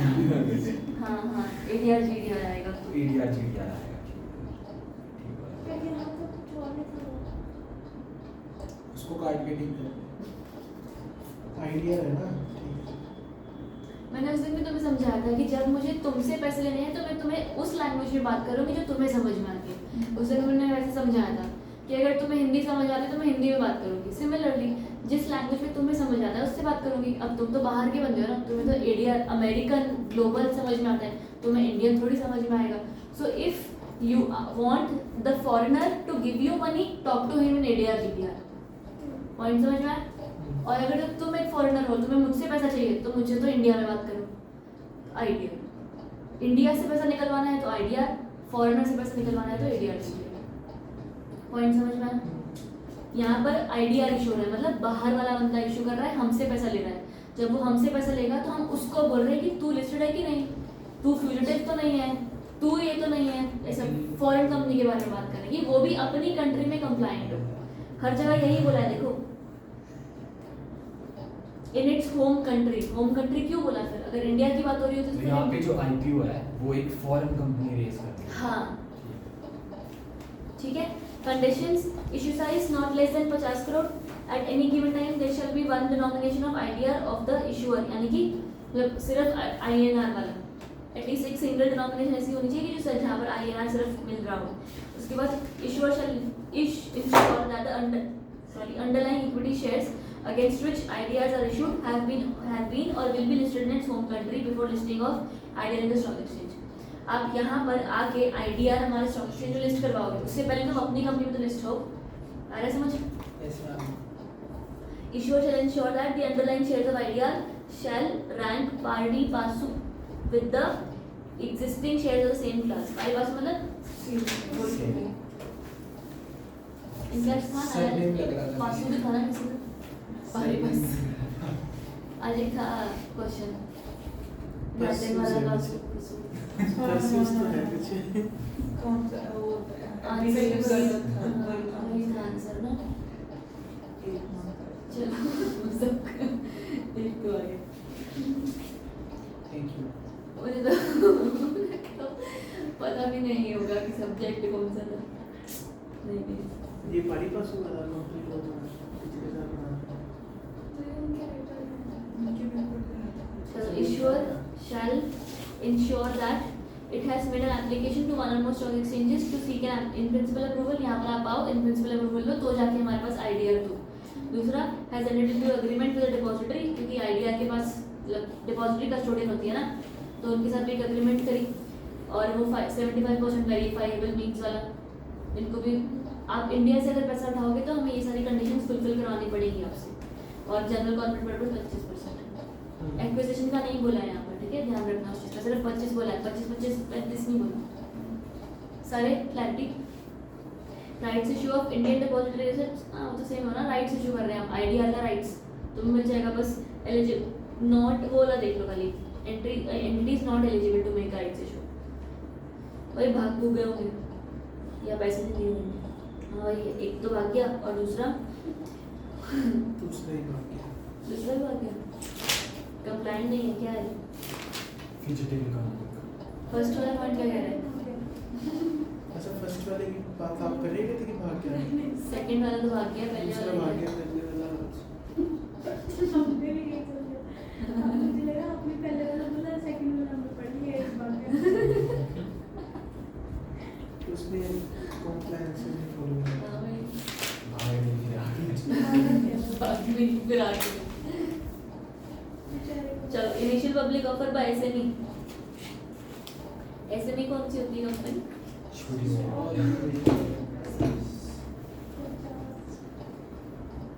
कैसे करो से तो जो स्मॉल एंड मीडियम एंटरप्राइज होती है ना, वो अपने शेयर से स्मॉल एंड मीडियम वाले स्टॉक एक्सचेंज पर लिस्ट कराती है, ठीक है। SME प्लेटफॉर्म बनाया है स्पेसिफिकली इनके लिए। तो देखो IPO बाय SME, मैं बनाते नहीं तो तुम लिख लो IPO बाय SME, और नीचे वाली एरो पहले ऐसा नहीं करना, पहले IPO बाय SME, नीचे post issue paid up capital.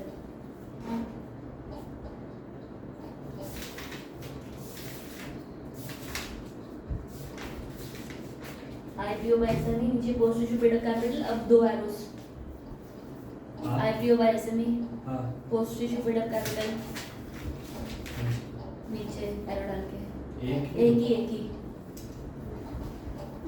तो खुद में एक ही डाल अरे तो मेरे को पहले भी आपने ऐसे बोला कि IPO बाय SME ऐसे ऐसे नहीं, मैंने 2 बार ही तो बोल दिया। सब रिकॉर्ड कुछ नहीं छोड़ेगा। पोस्ट इशू 2 है ना, हाँ IPO बाय SME, फिर नीचे post issue paid up capital, फिर 2 है, ठीक है। अब वो दूसरे 2 ही लिख रहा है ऐसा, ठीक है, ये भी correct. Up to 10 crore, up to 10 crore तो only on SME platform. Only one SME हाँ, प्लेटफॉर्म। अगर आपका 10 करोड़ तक का है तो ओनली वन एसएमई प्लेटफॉर्म, और अगर 10 से 25 करोड़ के बीच में है तो ऑप्शन है एसएमई प्लेटफॉर्म पर भी हो सकते हो, मेन प्लेटफॉर्म पर भी हो सकते हो। मेन मतलब बीएससी एनएससी, सिंपल।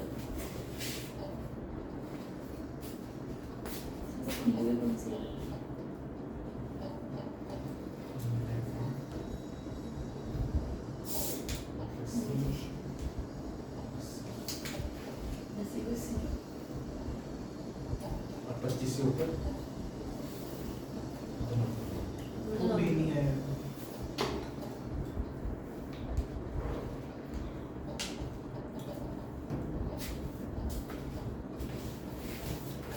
देखिए अच्छा इसका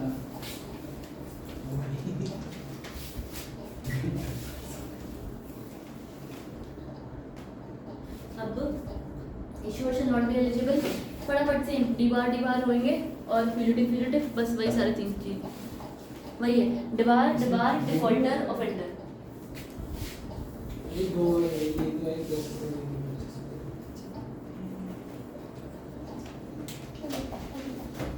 हो गया, समझ आया? इतने ही कहीं नहीं तो चित्रकारी कर देते ना। अरे बना तो दिया and it is not eligible,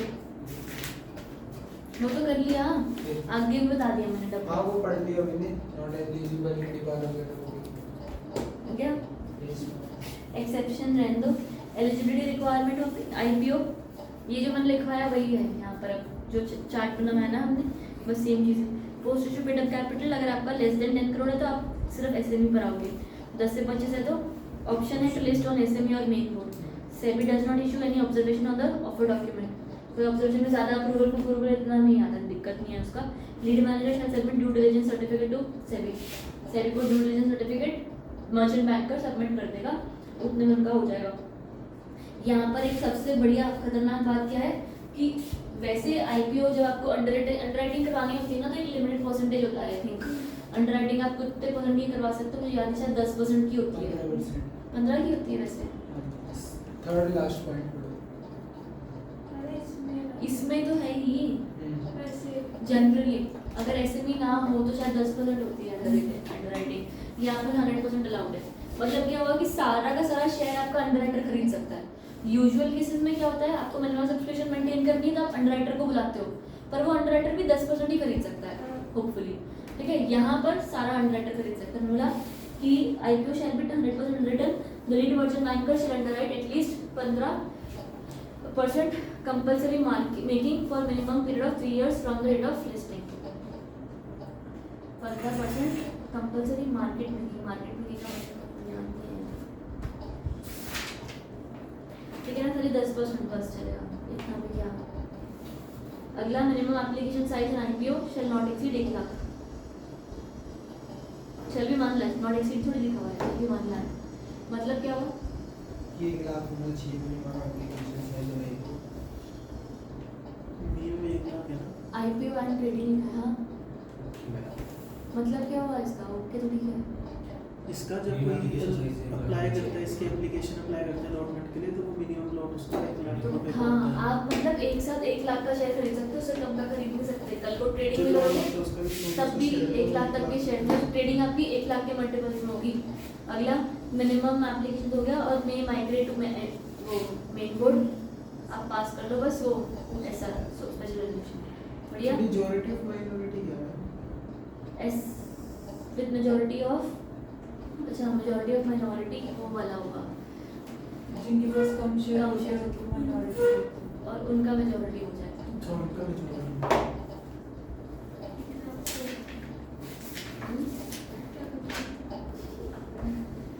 general same है, पॉइंट्स फटाफट चेक करो please. Same, exact same. General conditions, issue और मेकिंग एन इश्यू काटते हैं? क्या पार्टनरशिप फॉर्म हाँ और स्पेलिंग और डिवीजन काट दे। काटने है नहीं पानी जनरल कंडीशन सेम है। हम्म, हाँ माइग्रेशन तो उसका भी एक्सचेंज। हाँ माइग्रेशन में बस लिख लो बाई पासिंग स्पेशल रेजोल्यूशन। क्या माइग्रेशन? अरे यहाँ पर हमने देखा था ना, मैं माइग्रेट टू मेन बोर्ड। अच्छा हाँ कोई सेम टॉपिक आ गया दोबारा, इस टॉपिक पर अलग से तो कुछ पूछने वाले कि माइग्रेट करना है नहीं करना, बस special resolution migration to main mode में क्या लिखना है? वही special status. Innovator growth platform ये स्टार्टअप्स के लिए होता है, मैंने आपको बताया था। इसका भी क्वेश्चन था ना?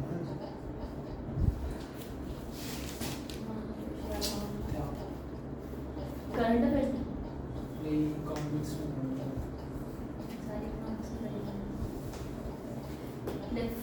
Innovators growth platform definition of innovator growth platform means the trading platform for listing and trading of specified securities of issuers and comply with eligibility criteria। ठीक है, listing on innovator growth platform ये startups के लिए होता है ना, तो बस वहाँ उसी बैलेंस में पढ़ेंगे। aimed to list startups which are intensive in the use of technology, information technology, intellectual, analytic, biotechnology, blah blah। ठीक है, ये उन startups के लिए है जो टेक्नोलॉजी वाले। दूसरा 25% of pre issue capital is held by QIB। क्यों पब्लिक के पास भेजना कम चाहते हैं, मतलब 25% तो QIB ही खरीदेगा भाई, पब्लिक को डुबाओगे तो 25% QIB, innovator growth platform investors and any other class of investors by specified by SEBI for at least 1 साल। तो लॉक इन पीरियड भी है उनका। ठीक है, लिस्टिंग इज अलाउड विद और without IPO। SEBI will give observation. जो 25% बोल रहे हैं आप, हाँ। उसमें वेंचर्स नहीं आएंगे ना? वेंचर कैपिटलिस्ट अलग हो गया, वो लिस्टिंग के लिए भी जरूरत बाकी जो नहीं है। लिस्टिंग करे उसमें आएंगे। हाँ बोल सकते हो तुम। वेंचर कैपिटलिस्ट जैसे होता है ना, उनको शेयर्स भी खरीदने की जरूरत नहीं पड़ती, स्ट्रेट ओनरशिप ले लेते हैं, मतलब कैपिटल शेयर्स भी तो ओनरशिप भी हुई एक तरीके से। हाँ, पर उसको लिस्टिंग करने की कोई जरूरत नहीं है ना, पहले ही ले सकते हैं। वही तो आगे जाके वो हाँ, देते promoter हैं, ऑफर देते हैं, offer देते हैं। Sale offer for sale. हाँ right. Minimum offer size shall be 10 crore in case of IPO। Application size 2 lakh और मल्टीपल, यानी पीछे 1 लाख था ना SME में, यहाँ पर 2 लाख है। ठीक है, number of allottees in initial public offer 50, minimum trading lot 2 lakh. Additional condition है। हाँ एडिशनल कंडीशन हाँ है ना, काट दे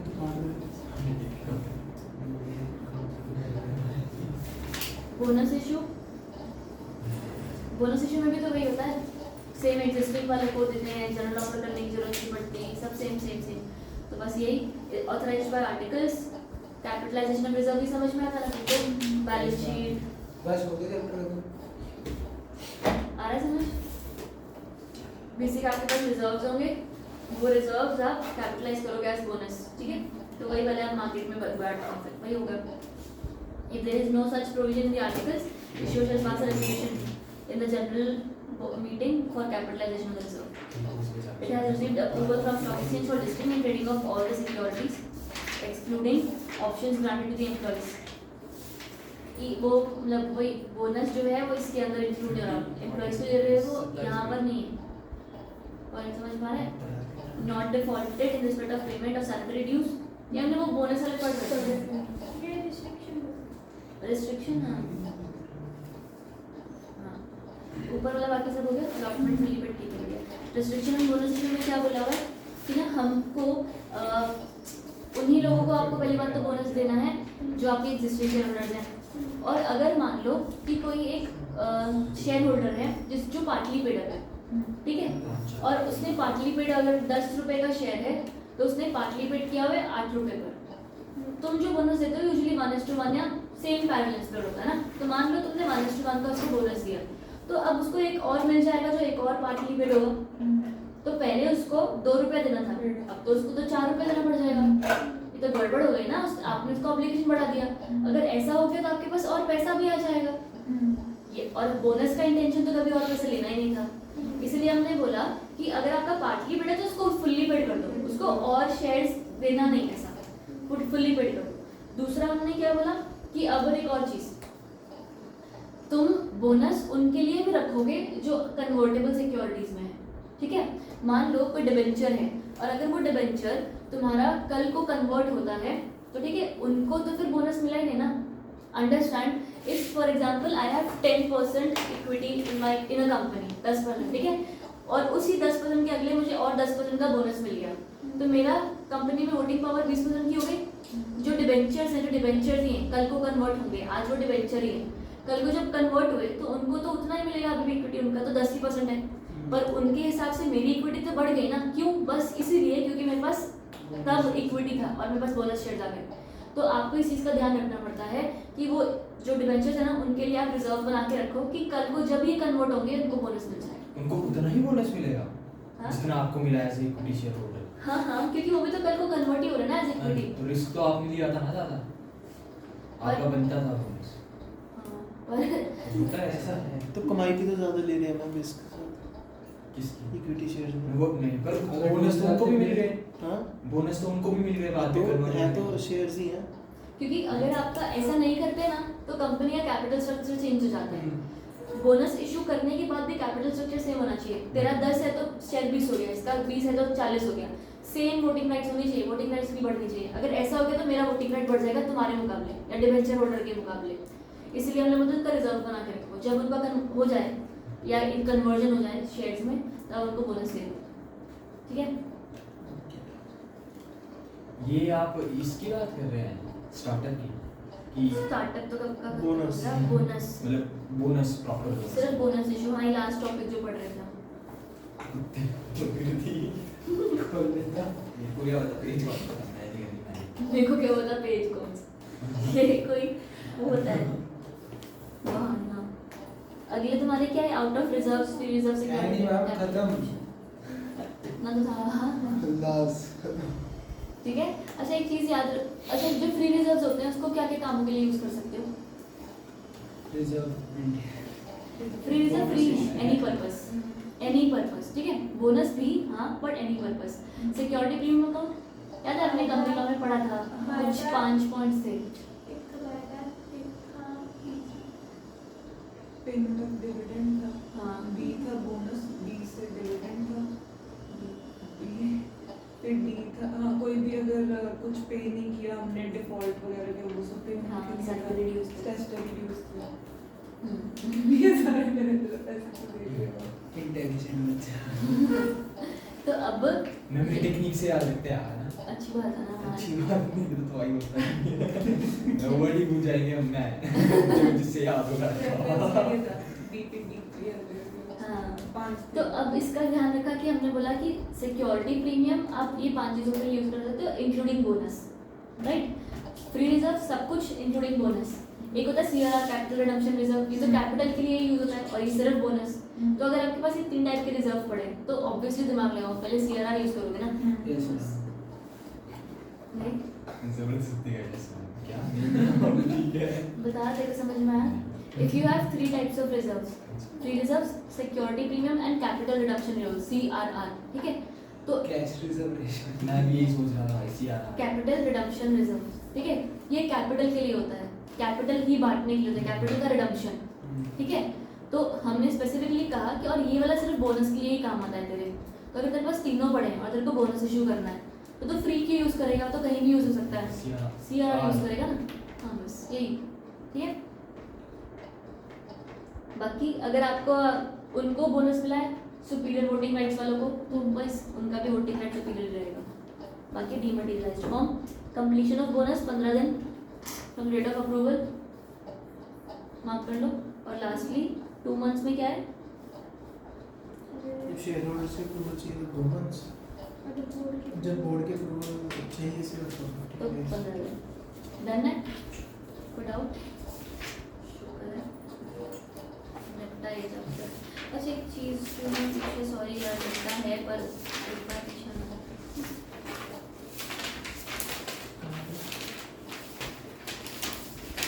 इशू ऑफ वॉरेंट्स पढ़ा था तुमने ना, समझ में आया था?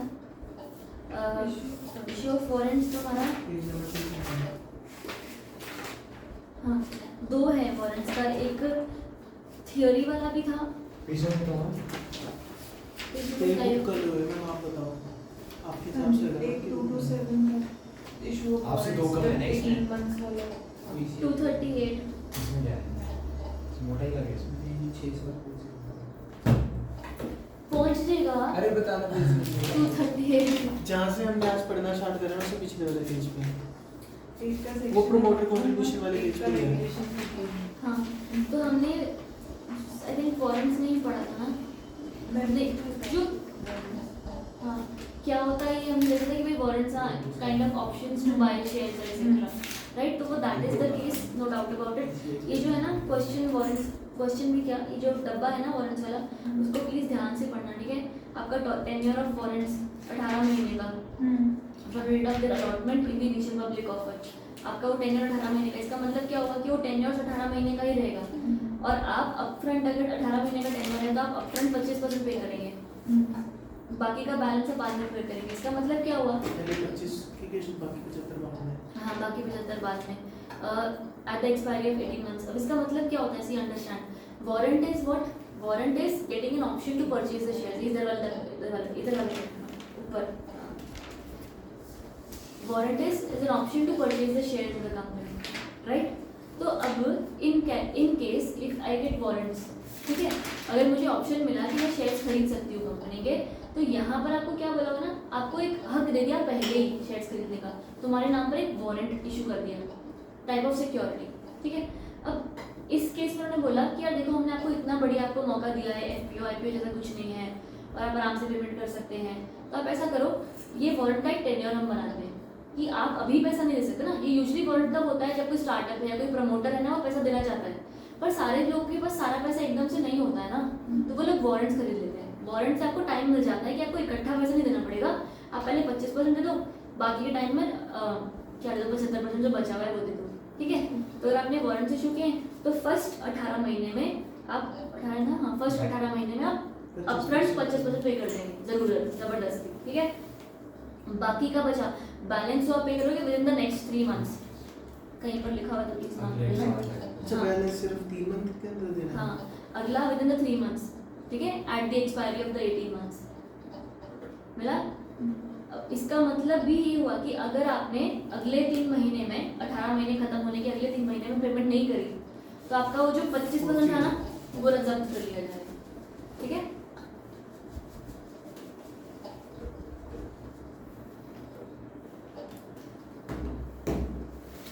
और ये सेम चीज यहाँ पर लिखी हुई है।